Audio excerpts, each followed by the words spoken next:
রিফাত, নোয়াখালীর সার্বিক বন্যা পরিস্থিতি কেমন দেখছেন? বন্যার পানি কি নামতে শুরু করেছে?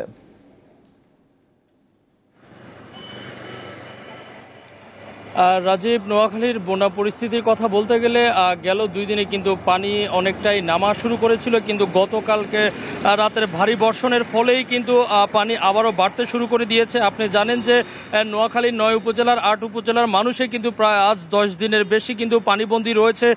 এর পাশাপাশি কিন্তু গত 2 দিন পানি 3 থেকে 4 ইঞ্চি নিচে নামলেও কিন্তু গতকাল রাতে বজ্রপাতের সাথে সাথে কিন্তু ভারী বর্ষণের ফলে কিন্তু কোথাও কোথাও কিন্তু 1.5 থেকে 2 ফিটের উপরে পানি উঠেছে।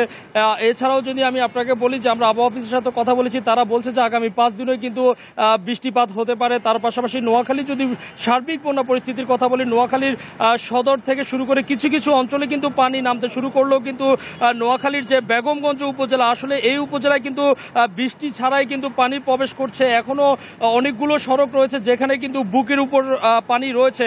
আসলে রাজীব, বলা যায় যে নোয়াখালীর যে চাটখিল উপজেলা এবং কি সোনাইমুড়ি উপজেলা, বেগমগঞ্জ উপজেলা, এই 3টি উপজেলা কিন্তু খুবই বন্যা ঝুঁকির মধ্যে রয়েছে। এখানে কিন্তু এখন পর্যন্ত পরিস্থিতি আগের মতো রয়েছে, স্বাভাবিক হচ্ছে না, পানি কোনো প্রকারে নামছে না। তার পাশাপাশি যেহেতু 10 দিন ধরে মানুষ পানিবন্দী, এর মধ্যে দেখা দিয়েছে বিভিন্ন পানিবাহিত রোগ।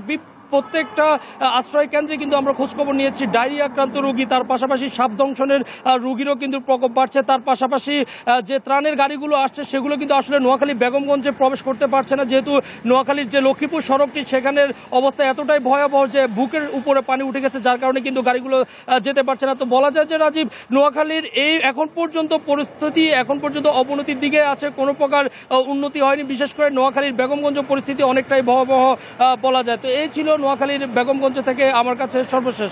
রাজীব। রিফাত মির্জা, আপনাকে ধন্যবাদ।